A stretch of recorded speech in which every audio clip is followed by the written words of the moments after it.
Hello, hello, hello, everyone. Welcome to our session today.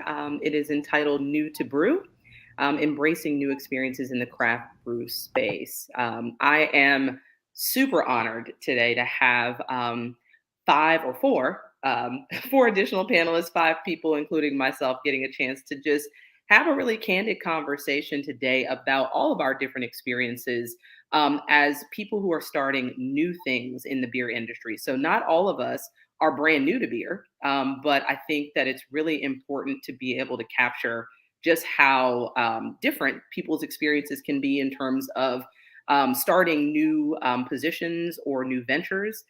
In the beer space, and really just have an opportunity to talk about all of our very diverse backgrounds, how we've come into the craft beer space, and the different things that we're planning along the way. So we also hope that it is a Friday afternoon. We hope all of you all are sipping a beer right here along with us. We all have them. And really, like I said, just want to conduct this session like one big fireside chat, but it's beer side, I guess, today to be able to chat with everybody. So we're going to start off just by going around the horn a little bit and introducing ourselves, and we'll all give a little bit of a plug about kind of what we currently do now, how we made it, into this space, and introduce you all to our panel. So I'll start. Latrice Harris. I am affectionately known as the Beery Godmother. And have recently, as of the beginning of January 2022, actually started my first beer education consulting company. So very, very passionate about beer education.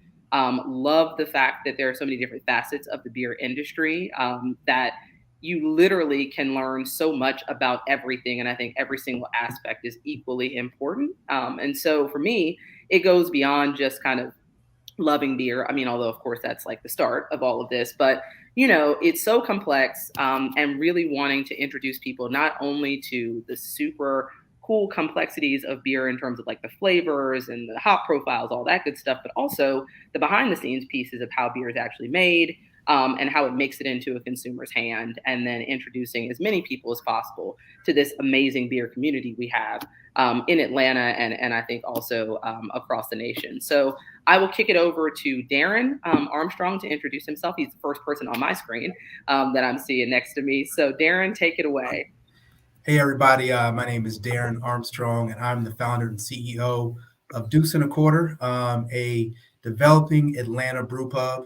We invite the AT-alien beer nerds into a community where they can find a true sense of belonging through diverse craft beer experiences so that they feel educated, liberated, and celebrated without sacrificing taste, culture, connection, or meaningful experiences. Newly registered in Atlanta, Georgia. Glad to be here. Glad to be with everybody. And Latrice is somebody Latrice, Connor, some other people who have definitely, been supportive. And so I'm just looking forward to continuing the conversation and see where we go and where we're all taking craft beer. Awesome. Thanks, Darren. Connor, kick it to you. My name is Connor O'Neill. I've been in craft beer for about 5 years now. I'm currently the front of house manager at Monday Night West Midtown. I met Latrice back at my Atlanta Brewing Company days, and we developed our friendship and relationship over beer, specifically having COVID picnics together during to-go beer sales at Atlanta Brewing Company, and she would just bring the goodie bag and affectionately became the beery godmother. I love the fact that she's pursuing this and joining this journey into beer with everybody here. So, Cool. Thanks, Connor. Bradford. Hey, everybody. My name's Bradford Shoemaker. I have been involved in craft beer, I guess, really since I turned 21. But I started home brewing in 2008. I got really serious about it in 2011. So I've been a longtime home brewer, but I'm new to the brewing space on the professional side. I went to Georgia Tech for industrial engineering.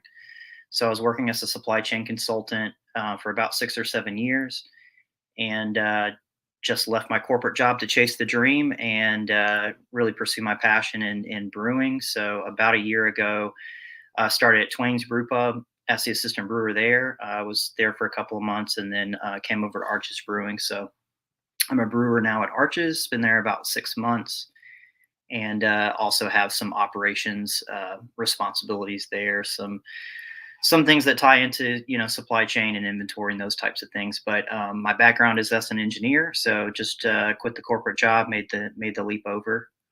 So here I am now. Awesome. Thanks so much, Bradford, for joining us and stepping away from what I know is a really busy brew schedule for you to join us today on the panel. And last but certainly not least, Brooke.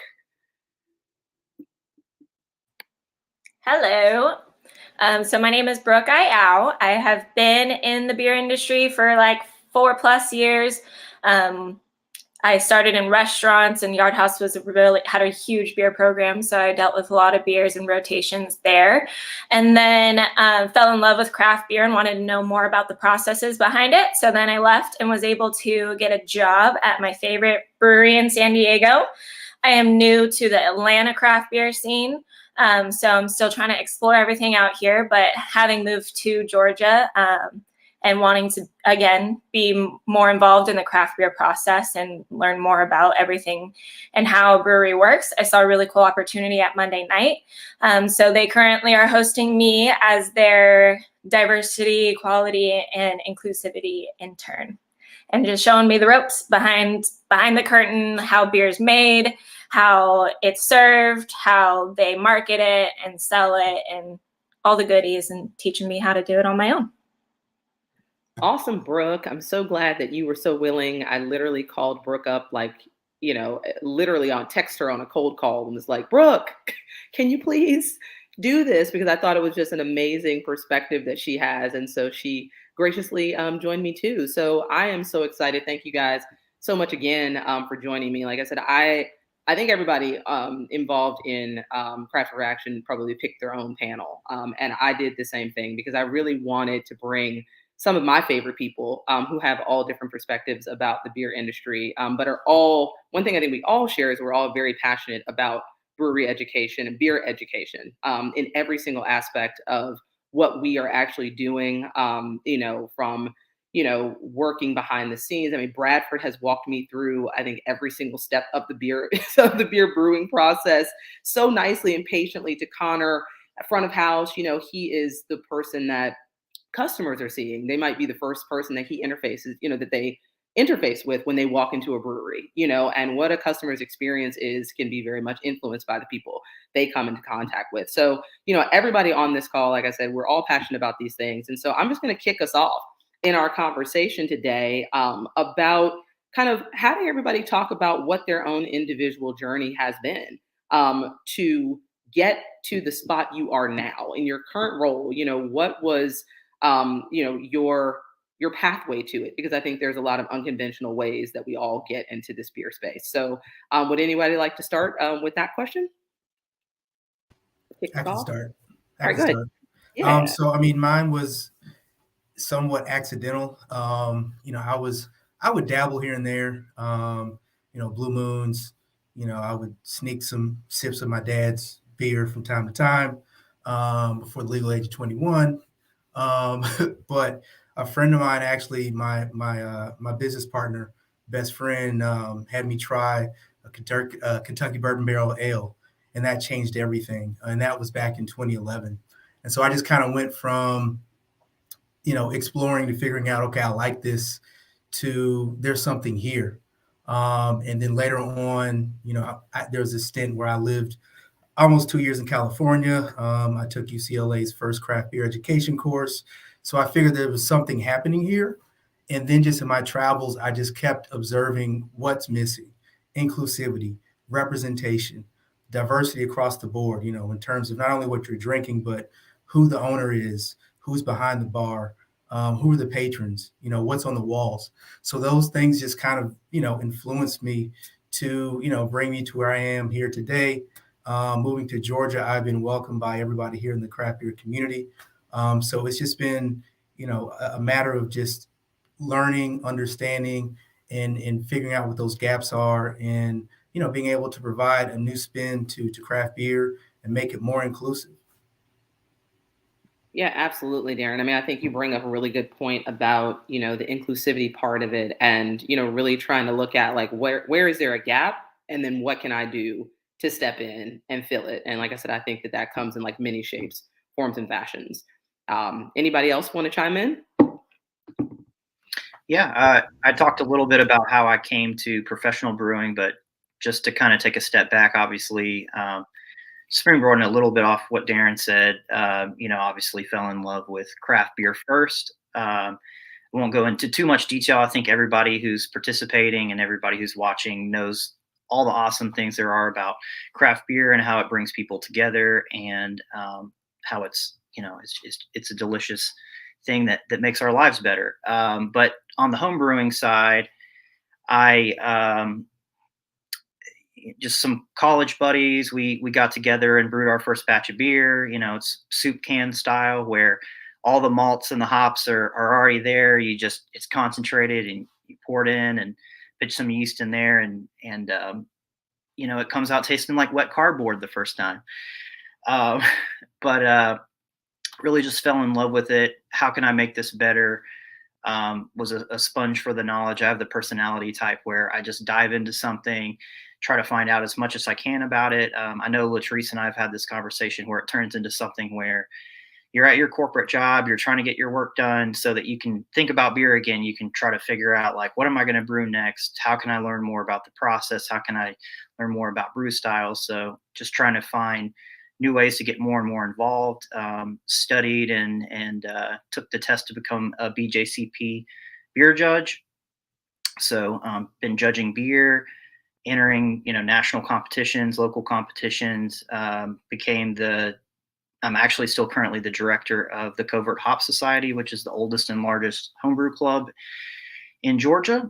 We also put on the Peach State Brew Off, which is the largest, one of the largest beer competitions in the Southeast, definitely the largest in Georgia, and doing GABF Pro-Am, actually with Arches, which is kind of where that connection started.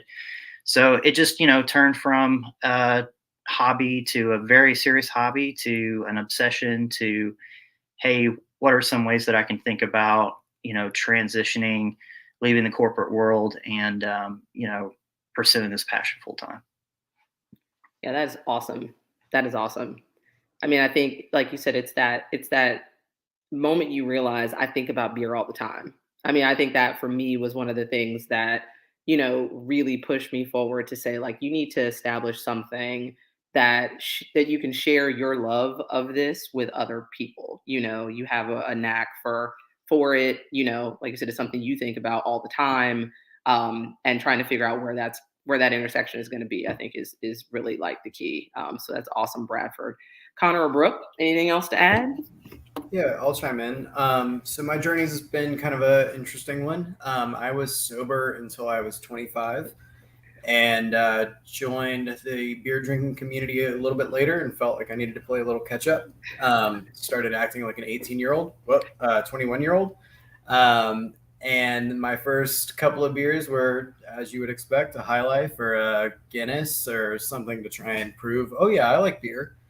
And little by little, experiencing things and finding things, going to the local package store and going, that sounds fun. And my first craft beer was Red Brick at the time's Vanilla Gorilla, the vanilla porter.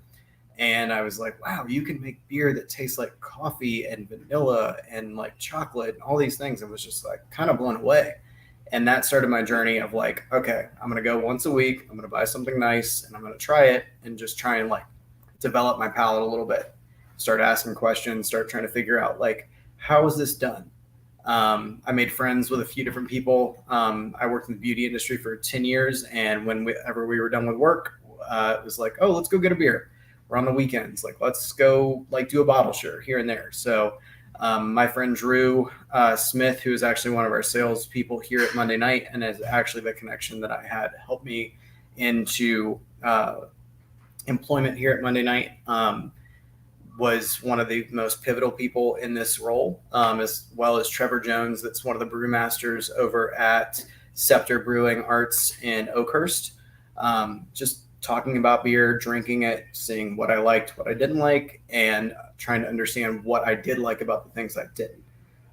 It's one of those things where you can't like everything, but you can understand what aspects people do appreciate and what they don't.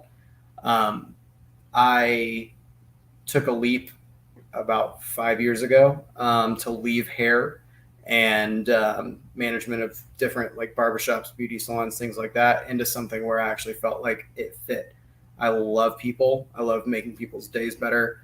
I like the aspect of what craft beer and the conversation and inclusivity of the community brings to the table. So finding a way to convert people into this community and make them understand that all beer doesn't just taste like wet cardboard, that you can introduce somebody that drinks gin and tonics into the beer community, and you can find something for a Malbec drinker. You know, it's all there for everybody to enjoy, and why not help people in that journey?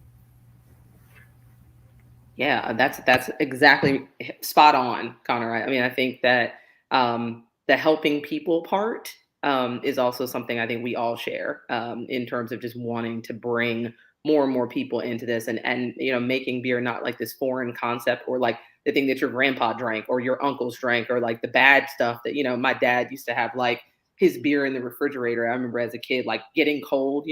Now it's like super faux pas with that cold glass, but like ice cold, sitting there. And I remember my first experience as a kid was actually like drinking a big gulp of what I thought looked like apple juice and being like, oh, this is horrible. This is not apple juice type of thing, but like everybody has preconceived notions, I think, about what beer actually is and what it isn't.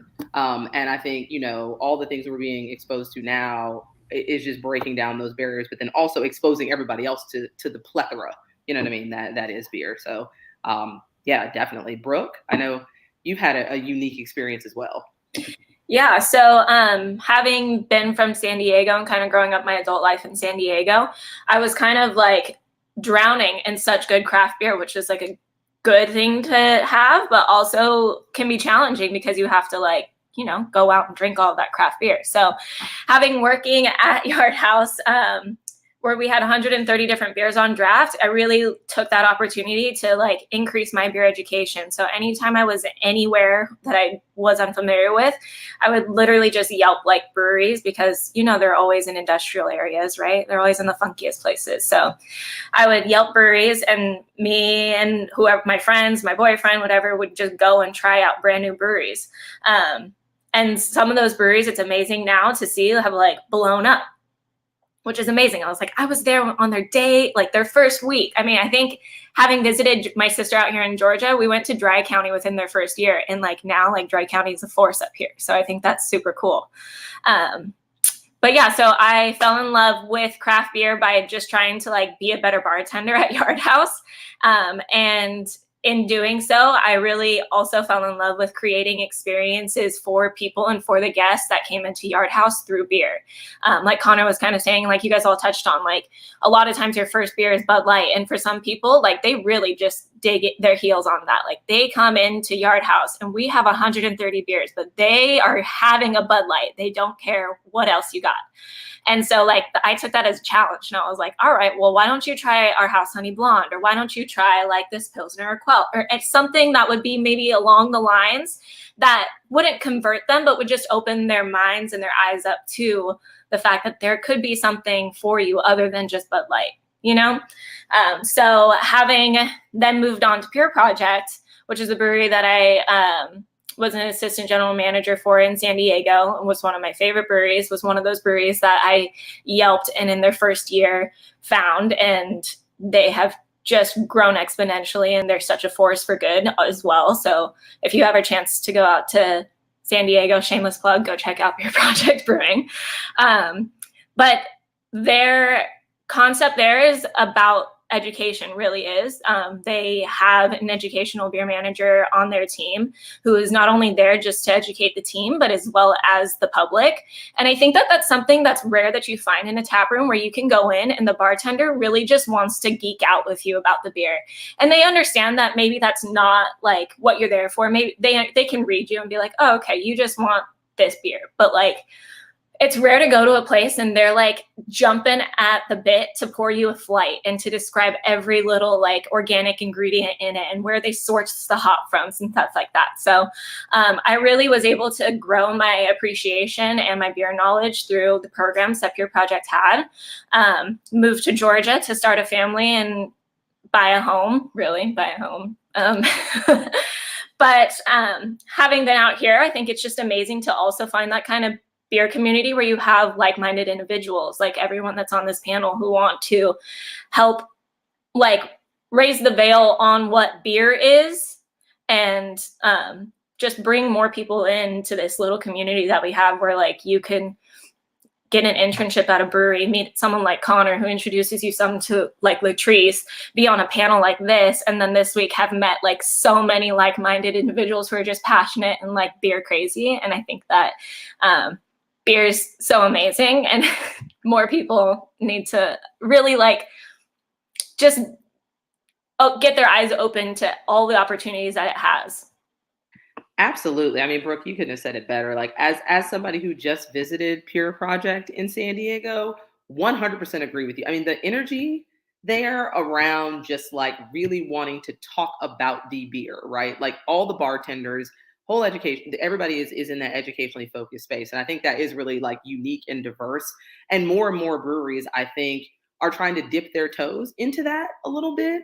Even here in Atlanta, I would say, and I think that segues into like my next question for you all, which is kind of, I think all of us share, again, the passion of being, because we're new, we're seeing the different things. All of us kind of started our ventures and seeing the different things that we wanted to contribute to the beer space, right? Whatever that case may have been. And so can anybody chime in about, the new things that you're trying to establish as you are putting your foot into the beer, into your new position in beer or into the beer community? Like, what are the things that you're passionate about that you're like, I would like to see more of this, and so I'm going to try to do more of that thing? Or, I want to innovate here. And I mean, and of course, we're not going to hold you to it. If we'll be like, well, you said on that panel, we haven't recorded, that you were going to do this thing or whatever. But just what are some of the fresh ideas that you're having about, like we said, in increasing education, changing the experience, changing, kind of the face of beer as we kind of see it, or as it's, the perception of it. What are you all thinking in that space?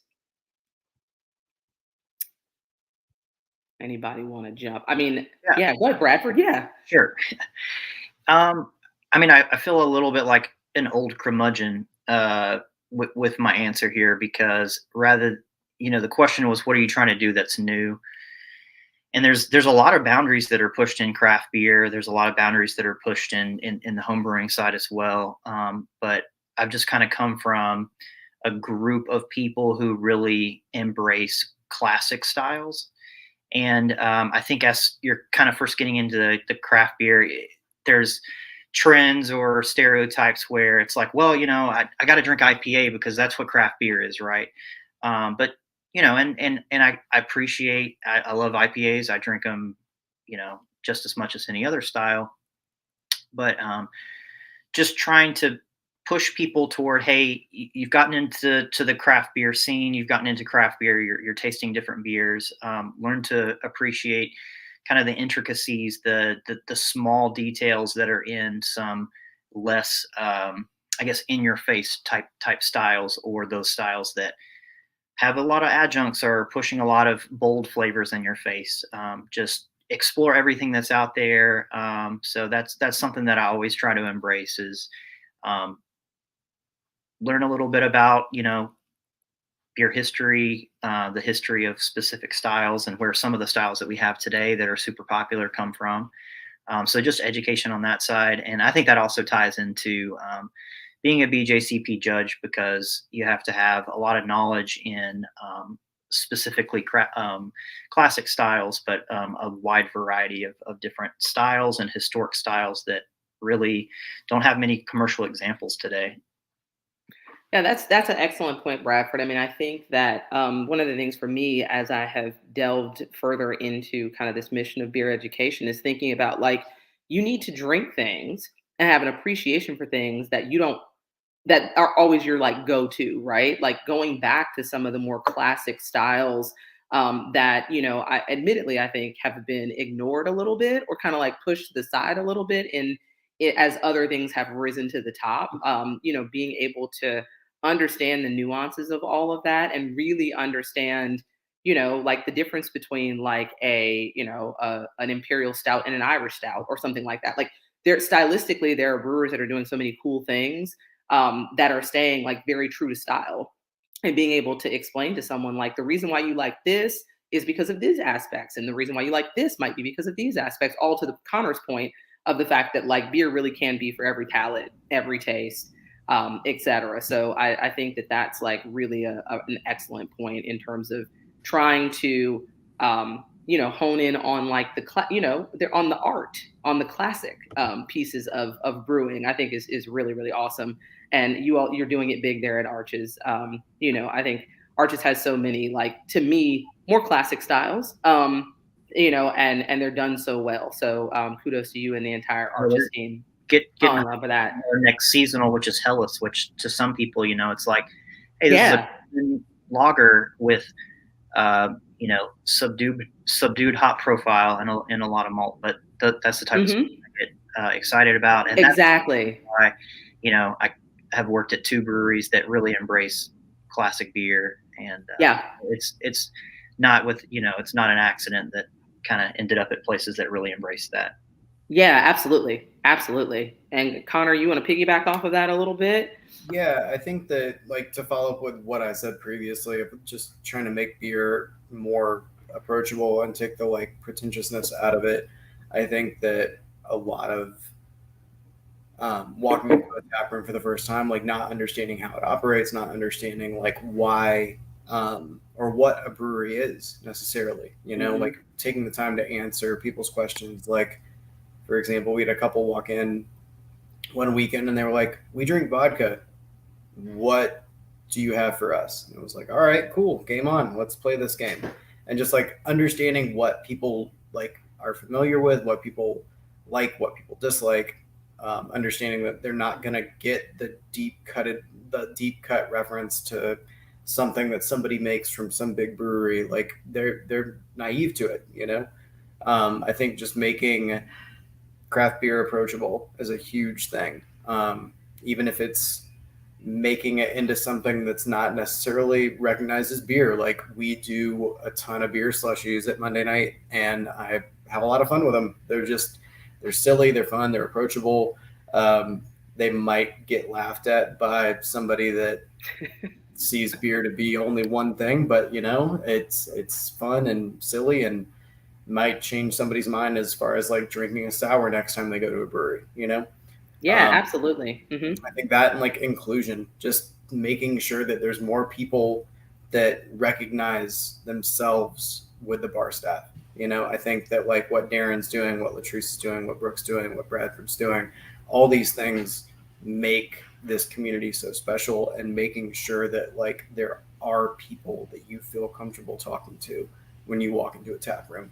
Like Latrice and I met on a whim in the Atlanta Brewing tap room, and we became friends. And like it was one of those things where I know her palate so well that she could walk in and go, "Do I want it?" "Yep, you sure do." And if you can take the time to meet every single person that comes into your tap room and have that experience, you're not going to get to that point with everybody, but you're going to understand how to ask those questions, how to have those conversations, and how to make those people feel like they are part of this amazing craft beer community. Absolutely, absolutely. Darren, were you going to chime in? I know, coming from like the perspective of thinking about opening a tap room, like all of this is relevant to you. Opening yes. I was going to say like brew pub, type of concept. Yeah. No, so I think, when we think about innovation, we're also, here comes that word again, inclusivity, right? So, one thing that we're focusing on is that inclusivity means if you didn't drink before, now you will. But it's all about meeting that person where they are. So, for example, one of my pop-up events I had in Nashville, there were some, young ladies there who were, well, I drink this. And I'm like, there's a beer for everybody. It just depends on let's start with what you like. And, having those conversations and planting those seeds just kind of gets people, then they become beer nerds. Then they become, they're in a position to then appreciate what this industry is about and also what we're trying to do. And I think also that inclusivity and representation speaks to, if I can put you on and you on and you on to minority owned brewing companies, right?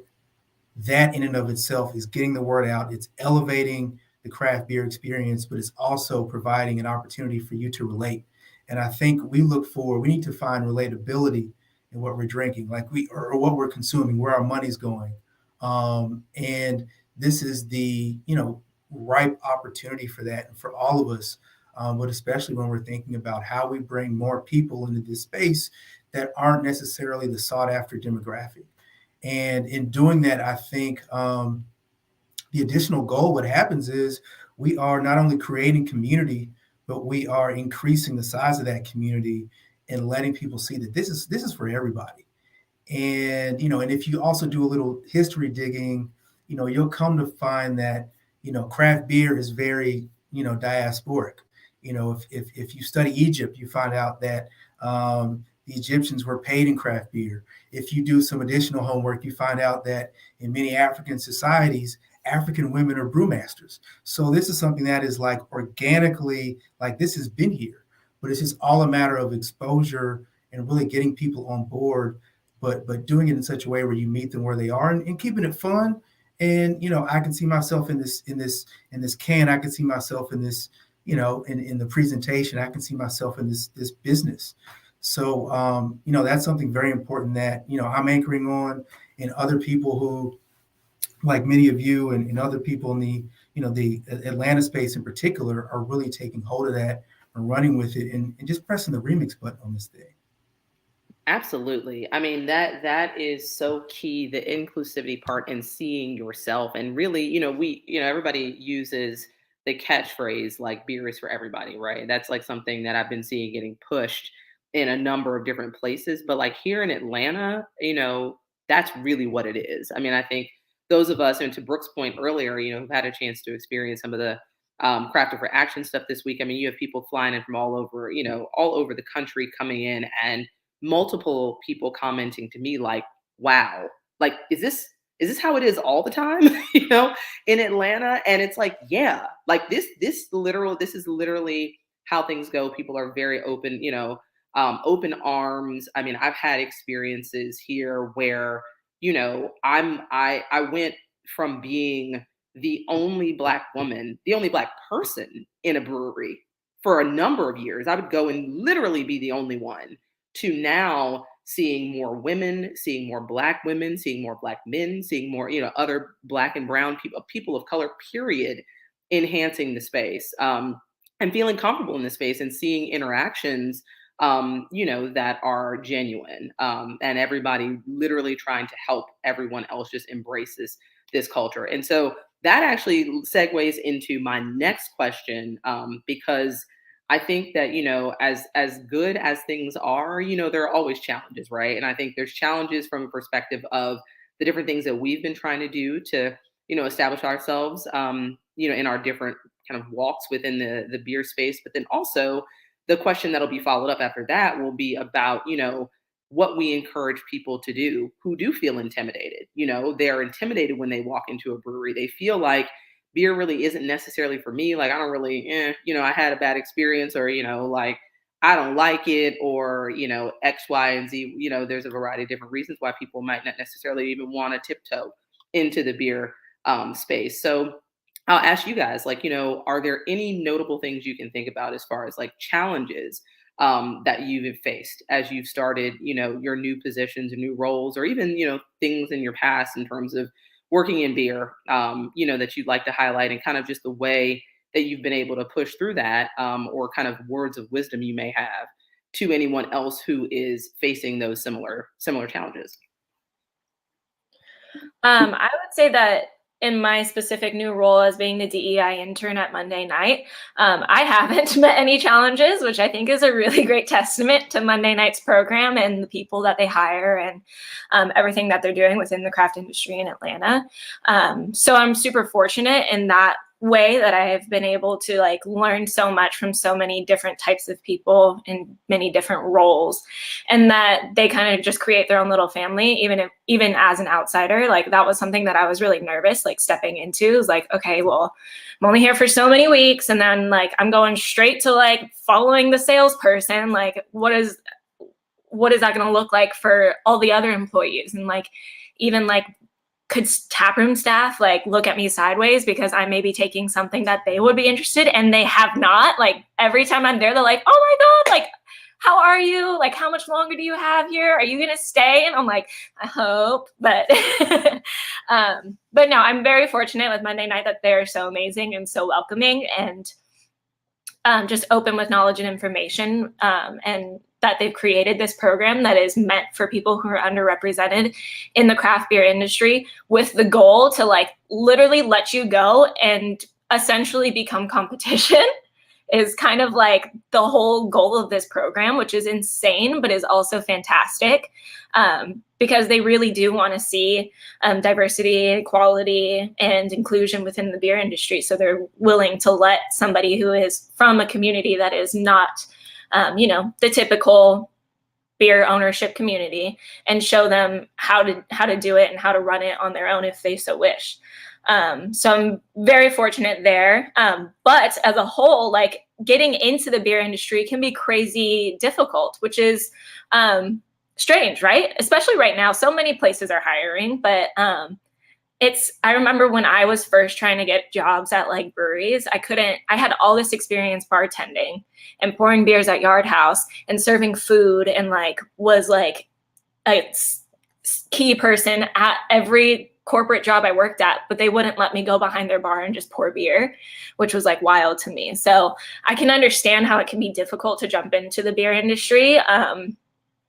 And unfortunately, you just got to keep hammering at them. I think like when I first got my first beer job, like craft beer job at Pure Project, a good portion of that was just being a regular who sat at the bar and like got to know the person who was pouring the beers. And when they were looking at resumes, she was like, I think I know this girl. And I was like, yes, so spend a lot of time at your local favorite breweries, and truly you never know like if they're going to be hiring. Like I just sit on people's career pages. Like I click on Monday Night's career page every week just to see like what new job is open and happening, and like, where can I get my foot in the door, and just be active in the community, I think too, because it really is a community here, and networking is huge when it comes to beer. So literally, like I mentioned earlier, all it took was me getting this internship at Monday Night to get to know Connor, and for him to just speak about me to somebody else to get me to where I am right now with all you guys. So the beer community is welcoming and loving, and they're always there to lift you up, which I think is fantastic. And this panel is a testament to that. So thanks for having me. Thanks, Brooke. Very well said. Very well said. Yeah, I think it is like, like you said, hammering away at it and really trying to network in probably sometimes in a way that's not super conventional. It's not the same always as like corporate networking to me.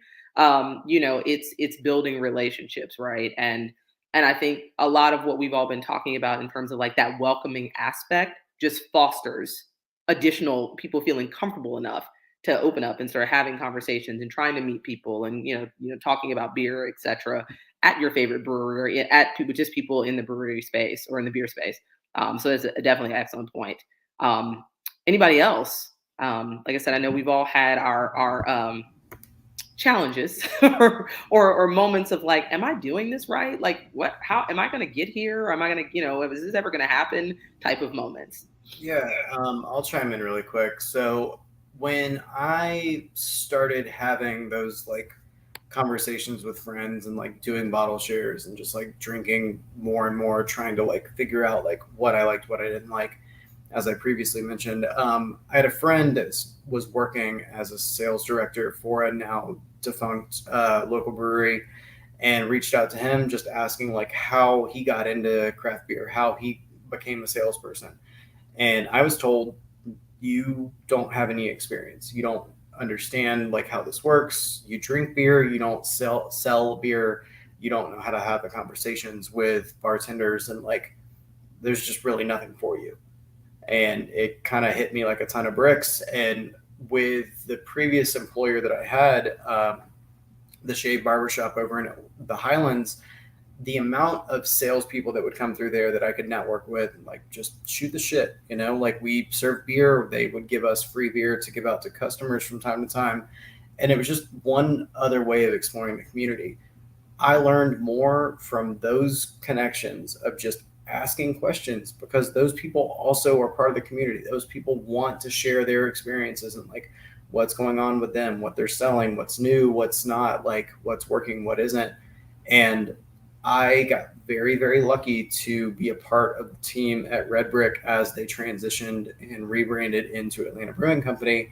And after about a year in the tap room there, moved into sales and covered half of Metro Atlanta and the Tennessee territory before the pandemic struck. And luckily, I was able to pivot and come over here to Monday night. But I think that people are so quick to judge people that don't have the right type of experience, to piggyback off of what Brooke was saying, like in their eyes, like, oh yeah, you've worked customer service, or oh, you've worked service, but it's not the right type. Like you don't understand our product. People that are passionate no matter what. It doesn't matter what field they work in. If they're willing to learn, they're going to ask those questions, and they're going to be your best employee. I think that if you take the time to educate people, whether it's a customer, it's a coworker, or just anybody that has those questions, they're going to end up repaying that to you tenfold. It doesn't matter if it's something as simple as like what is an IPA? Like what do those letters stand for? That's super common. Like what is beer? What's the difference between X, Y, and Z? Just answer those questions. Make people feel comfortable. Because if I had listened to that one person, I wouldn't be here. I would have stayed in here and I would have been doing the same thing over and over, not having as much fun as I am now, and not meeting people like y'all. So Absolutely. 100% agree, Connor. 100%. Bradford, Darren.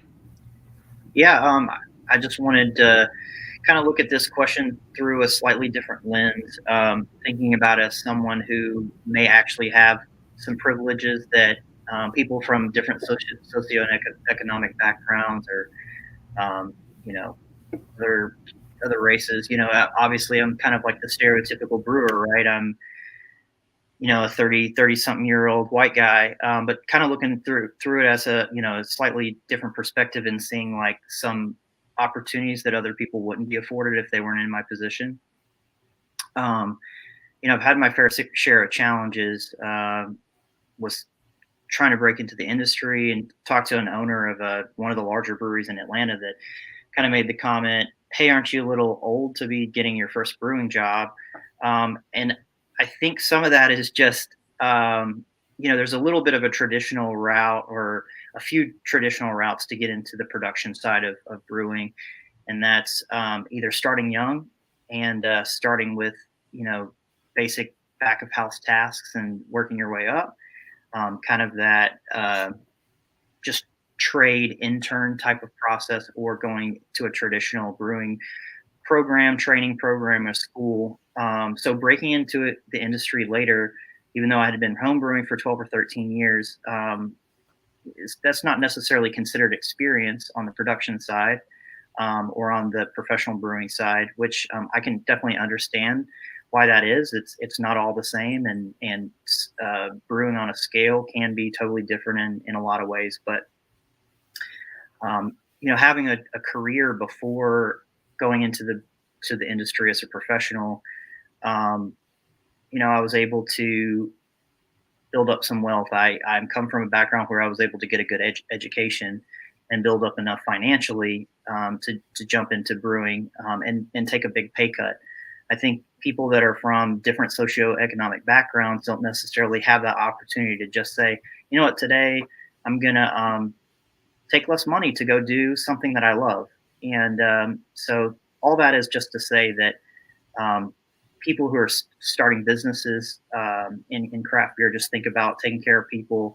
I think that people from more varied backgrounds, we'd see more diversity if wages were higher in the production side of craft beer, um, because a lot of people are in a position where it's like, hey, I'm taking care of a family, trying to put food on the table.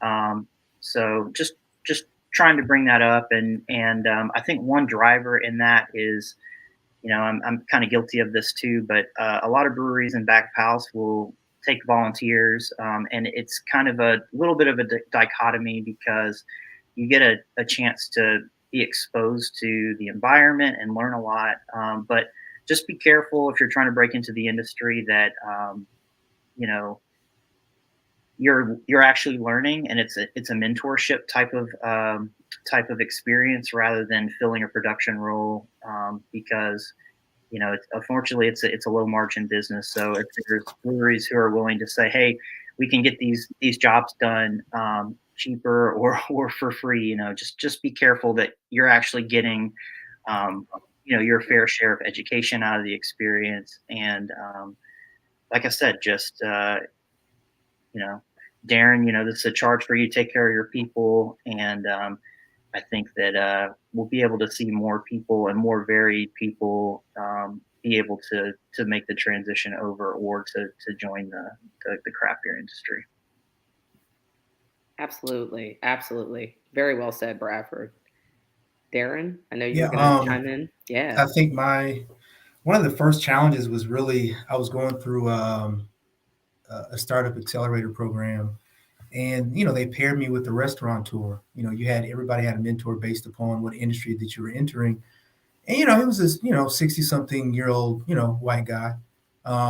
He could not fathom the importance of my model and what I was really trying to accomplish. So there was some friction there, because he didn't even try.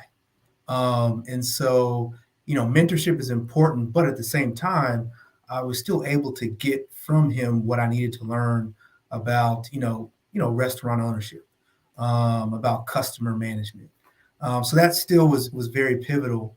But then that also speaks to just how fortunate I've been in moving to Atlanta, having people in my corner like, our organizer Jim Price, Ale Sharton, having access to just other people here who can, just provide mentorship and give you advice. My guys back in Chicago, Curtis Tarver from Vice District Brewing. So it's mentorship is very important. So being able to get over that hurdle, and I think also, for many of us, at the start of 2020, the pandemic, which we're still in, I thought I was just going to have to cancel everything, because beer, what brings us together, this is a social experience, right? We're in an industry where this is people tied together, connected together through beer. So I'm thinking, how can I still build community if now we can't be together? So if anything, I started taking some classes at Cornell's Johnson Graduate School of Management, some hospitality courses, just to kind of learn how restaurateurs are pivoting. And I saw that challenge as an opportunity to get stronger. And then also, I think another challenge is, figuring out what are those next steps. If you're opening or launching a brewery or a brew pub or just starting your business period, do you first start with branding? Do you first start with incorporation? How do you balance your time? Especially if you're still working full time and really trying to figure those things out, because like this is your baby. So you want to make sure that you're devoting all the time necessary. You're networking. You're looking ahead. You're seeing all the changes that are happening in the industry, and that you are just being able to still thrive. So challenges are opportunities to find solutions, but this is a space where if you come in, at least in my experience, you ask questions. We have to ask a lot of questions. Very few times I've gotten to know. More times, more often than not, I get a yes. Let me show you. Come do this with me, or let's just talk about it. So, there are the challenges, but we're here. We're figuring those things out. Absolutely, Darren. I mean, I think it's that spirit of collaboration, like you said, and that spirit of kind of saying, okay, every conversation that you have is valuable, and you never know who you might be talking to that ends up, either, you all collaborating on something, you learning something new, that you can bring to your new role, or down the road. I mean, I look at everybody on this panel and I'm like, 5 years from now, 10 years from now, I mean, we're going to be, these like major forces, major. I'm putting it out there, guys. That's what we're going to all be doing. Major forces, and owning all of our own things and doing the things we're all, very passionate about in the beer space. And, it's the conversations that we're having with folks that are just coming into it now that are also going to make a really big impact. And so I will just make a note to anyone who's watching us right now. If you do have any questions or comments, please don't hesitate to put those into the chat. We want to make sure that we're being, accommodating to any questions or things that you would have to say or would like us to chat about. We do have a couple of or one or two additional questions that we'll continue on, but I will, if I do see a comment come across, I will make sure I stop and address it. Like I said, don't hesitate, to ask any question that's on your mind, and we'd be happy to answer it. But I was going to say, for people who are brand new, right? We're talking about, someone who said, and you can either look at this from the consumer perspective, or you can answer it from the perspective of someone who is like, I'm listening to everything you guys are saying, and I'm kind of, um, you know, um, you know, thinking about, getting into the beer space. I really am, thinking about something I really want to do. What would you say to those folks as we have a panelist getting some extra love here? What would you say to those people? Like I said, you can take it from either angle because I think both of them are equally important of thinking about people who actually want to start a new business or start a new venture. I know for me, it really took, the encouragement of people like Connor and Bradford and Darren and Brooke. I hadn't met you yet, but I know you would have been super encouraging to me as well. But I was going to say, I mean, just to kind of say, like, Latrice, you don't second guess yourself. Like, you have something here, like you have a passion. There's a space for you. You should go for it, and it's not a one size fit all. You don't have to say, I want to go and do this thing in beer. You can say, I want to enter the beer space and I'm open to learning about, all that it has to offer. And, these are going to be the things that, that I want to do, like I said, so it's not monolithic. So anything you all have as far as tips, words of advice, things that have helped you along the way. I think, a lot of comments are coming in about mentorship, and things, how important that mentorship, or even like whether that be formal mentorship or informal mentorship. I think both of them are valuable. Anything you all have to add on your experiences, and things that you would say to people who are new, or thinking about, dipping their toe into the beer industry, both as a consumer or as trying to start their own entrepreneurial thing, or entering, the beer space, front of the house, back of the house, D&I, marketing, and I mean, anything. There's so many different careers in beer that can happen. If I can, I can comment on that. I think the first thing is just showing up. Like, just show up. For me, when I moved back to Chicago, and Vice District Brewing was opening, I'm like, this is the first, Black-owned brewery that's opening in Chicago. Wow. And these guys, I was right around the corner. So I showed up. I was there all the time, asking questions, and, trying to figure out an apprenticeship, what that will look like. So just show up. And I think you'd be surprised how people will respond to you. And I think also, if you're new in this space, realize that all of us on this panel, we are still learning. We don't know everything. So, come into this with that mindset, like, you have experts, but experts should still be learning. And that shouldn't be anything that intimidates you if you're trying something new, or if you're trying to figure out where you fit in the space. And also, I think what helps is finding a company that you respect their values and their model, and there's alignment there. And I think that also helps you dig deeper into, aligning yourself with this company, but also figuring out, okay, these are the different styles. Now that I know what kind of styles I like, now I can go try different styles from different companies, right? And you just really have to branch out and just come into this thing vulnerable, but know you will find where you fit. And also, like, there's community here. And I know we keep saying that word, but I want people to know that you're coming into a community. Everybody was new at some point. At some point, we all were new. So I think those are some good things to just kind of go by as you're trying to roll up your sleeves, get your feet wet, and figure out where you fit and what you want to do. Absolutely. Absolutely. Excellent points, Darren.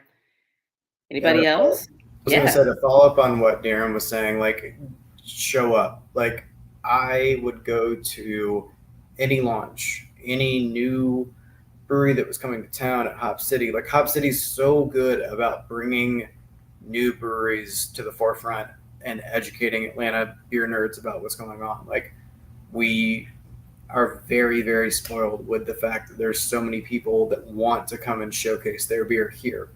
To echo again what Darren was saying, like, Ale was one of the very first people that, like, I ever met in this community that was welcoming, engaging. I wasn't anything. I'm still not anything. Like, I'm just somebody that appreciates craft, and I know what I like, and I try to take the time to, like, respect everybody out here. And Ale is that person for me. Like, he was so kind, he was so welcoming, and just so fun to be around. Like, when the ticket system was still in place for Atlanta and Georgia specifically, going to breweries and, like, when they would do special glassware releases or special, like, art shows or things like that, like, find your thing that you appreciate about a brewery. Like, I think Darren really hit it home with that. Like, if you find somebody that is doing something that you really enjoy, don't be afraid to tell them. Like, that bar staff, those management, the brewers, everybody's going to respect you for that. And they're really going to say, you know what, that means a lot to me. And that makes them continue what they're doing already. Absolutely. Don't be afraid to show up. 100%. I mean, I shared just with both of you and Darren's sentiment, Connor. I mean, the showing up part and just being there and not being afraid to ask questions. And I always say to anyone, pull up a seat at the bar. Yeah. I mean, that is, and I mean, not all, and I mean, I don't want to get you in trouble. Some breweries are like, you cannot sit at the bar now, but I mean, if there is a bar to be sitting at, pull it up, sit there, kind of watch the process, ask questions. It's that little chatter, that you're having that's like, super valuable in terms of learning about, about that brewery that you're like, what, I really like what this brewery's doing. You're learning more about them in informal conversation, but then also, you do have those opportunities to meet people who are like-minded. I've had so many conversations and met so many cool people literally sitting at the bar, and I mean, that's why, Darren, we can't wait for your concept, because it's that communal thing that's made when you're talking beer with someone. You've never met this person, they don't know you, but you might strike, up a conversation about something that you both like, and it's even more to add to the conversation. Brooke or Bradford, I didn't know if you had anything to add on this one too, because I think we have one question from someone in our chat box that I think we can answer before we're done. But I want to make sure you guys both, if you have, either of you have a point to add. No. My head could not fall off from nodding to what everyone was saying. Okay. Show up, sit at the bar, ask your questions, talk to the people, like, show your passion, they'll share it back. Yes. Yeah, and that was also, sorry, Bradford, go ahead. No, I was just going to say, it can also be like parallel mentorship. You're learning something, maybe I know more about one topic than Latrice does. Latrice knows something about a topic that I don't know. So it's not just finding people that you think are the most knowledgeable about craft beer. Like, find people that you can kind of walk alongside and say, hey, this is something I learned today, and just kind of pass knowledge back and forth. Absolutely. And that also is along the vein of what one of the comments in our chat was, which is, doing research on the company and finding one that matches your own personal values. And, that company will, respect, and value your passion about it over the fact that you might be inexperienced. So I think that's super awesome. So the question that we have, and this is a fun one from our chat. So the question is, what is one beer that you all think, or that all of us think, everyone should try at least once? I mean, this is like super hard for me, but I'm gonna go with like what popped in my head, and of course I have two. So first one of my all-time favorite beers ever is Boss Tweed by Old Nation. It's a double IPA. If that is not in your vein, I totally understand, but I still feel like it's something that everybody should try at least once. It's just, a flavorful, really smooth double IPA that I love. And then, of course, also in that IPA vein, as I'm an IPA drinker, Pliny the Elder for sure. It's like I took yours, Brooke. I was like, I'm gonna go back to my California. Yes, Pliny. I mean, it really is. I mean, people are like, "Oh, is it up? Is it really worth the hype or whatever?" But I had one recently in San Diego, and I was like, "Yes." I hadn't had it in maybe like 4 or 5 years, and I was like, Yeah. "Absolutely, Hey, it's still." don't sleep on Blind Pig though. I was just gonna say that too. I was gonna say Pliny the Elder you have to have just because of the name, but Yes, but Blind Pig is like the secret little brother that is really cooler and no one wants to say. I'm afraid to admit that I like it better, but 100%. Yeah, I mean, I can't, it's like I feel like that's even harder to find. Yeah, for sure. I was Anybody going to say, yeah, go ahead. If you really want to go old school, and a lot of people have their own version of this, I see a lot of like West Coast IPAs. But if you really want to take it home, try Anchor Steam so that you can get an appreciation of what a West Coast IPA, from the OGs, what a West Coast IPA really tastes like, and what that experience is like. So I say that, and then in terms of just a style, not necessarily a particular beer, but I mean, I struggled for 10 years with any type of sour, but because of Craft Women Connect here in Atlanta, and the collaborations that they've had with Reformation, Pontoon, etc. I cannot tell you no to any sour beer. Put it in front of my face. So I will say Anchor Steam for the West Coast IPA, and definitely dabble in sours. Just get into them. No matter how funky they are, they're great. They're great. They're great. Yeah, I'll go off of what Darren just said. I would say Rodenbach Grand Cru, just because it's something that's literally just going to make your brain go, "What did I just drink?" Yeah. It's so challenging and so much of one of those things where you can just sip on and go, "Oh, I understand. Like, I know that flavor. Why do I know that flavor?" Pick it apart little by little as it warms up, or just like as it washes over your palate. It's one of those beers that, like, the first time I had it, I was just kind of blown away and didn't know that like you could make beer that tasted like that. And it's something that, like, if you're not a beer drinker necessarily, it's going to be a little bit more approachable. If you like wine, if you like spirits, if you like something like that, if you like other flavors that are coming from like kombucha or something that scratches that itch for you, like, I think sours are one of the most approachable things for a certain group, because it doesn't taste like malt, it doesn't taste like hops, it doesn't have those factors that like alienate other people. It's got this tart, sweet, crisp apple, like all these things that like really make your brain melt for a minute, and then you go, "Oh wow, that's great."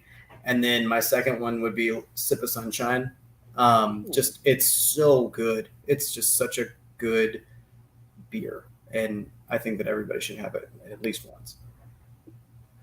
Yeah, while we were talking about Belgian beers, to back up a second, I think there's probably like a beer that everybody should try of every style, but just talking about Belgian beers and West Coast IPAs, on the Belgian side, there's all kinds of amazing Belgian beer out there. Some are a lot harder to get than others. So I would say one that's pretty easily accessible but still mind blowing is St. Bernardus ABT 12. Just amazing beer and pretty easy to find. Just shameless plug on the West Coast IPA side. I'm just super excited that I'm getting to possibly the opportunity to like scale up my first beer to go out to the market and not, tap room only release. So, just shameless plug, be on the lookout for something cool. I'm really kind of honing in on that style right now. Again, like I said earlier, I've typically been really focused on classic styles. So this is actually a little bit different for me.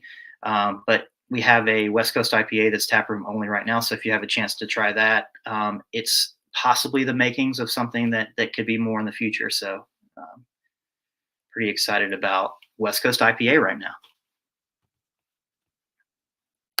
Awesome, Bradford. I'm sorry, everybody's laughing at the fact that I was agreeing gold and I'm empty. So well, I just cracked my backup here, so I'm ready to go. I warned you were gonna need a backup. You did. Brooke, what what do you think? What's your must-have beer? And I can't wait to also say all the things we have in the chat with folks recommending. I'll make sure everybody can see it. Yeah, I'm reading the chat on the right, and there's so many good sours, Belgians. But yeah, like I had said earlier about being from the West Coast, and Pliny the Elder was so hard to find for so long.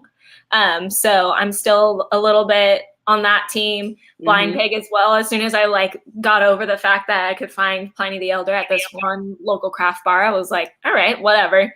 It's everywhere now. And then Blind Pig came out, and I was like, oh wait, there's a second? This is amazing. And then I was lucky enough to go to a couple festivals where I got some Pliny the Younger releases as well, which is dangerous. But I also think that going to a Pliny the Younger festival is probably a bucket list item that if you're on the West Coast, you should try to find where they release it and drink however much they'll let you, and then take a really long nap. I love it. Love it. Yeah. I think we got some other recs. We got Flanders Red Ale, Duchess de Bourgogne, Triple Camalier, anything Trappist. My friend Chris just mentioned, he just called me out and said, "Will I say golden stout?" Because my favorite beer style, which is really hard to find, is a coffee golden stout. Which again, shameless plug. I think he's trying to hint there. Pure Project releases. They sell one of my favorites. It's a 10.5% all organic coffee golden stout on nitro, as it should be poured. So absolutely, I guess I have to call them out. Dark Side of the Sun, that comes out apparently in November. Maybe I don't want to get anyone too excited, but I've heard that it's supposed to come out later this year in San Diego. If you're there, go and try it. And then there's also a couple other breweries. One of the places that really created it out there in Orange County is called Noble Ale Works. So they have one there, and then the brewer developed the recipe and then opened his own brewery. And so he does one as well. It's called New Adventures from Green Cheek, and it's killer.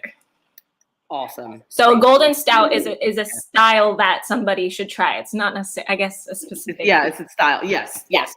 Yeah, no, awesome, guys. I mean, I know I'm literally looking at our timer. I'm like, oh, we're over. But, it was completely worth it. This was it was important we got to the favorite beer. And so thank you guys so much again for this panel today. I know I loved it. I'm so glad you all could join and contribute. I know everyone else who's been watching it has loved it. And so continued success to everyone on this call. And have a great weekend. Have a great weekend to everyone who's watching. And we hope to see you around in the beer community. Thanks, everyone. Thanks. Bye. Peace. Cheers. Cheers.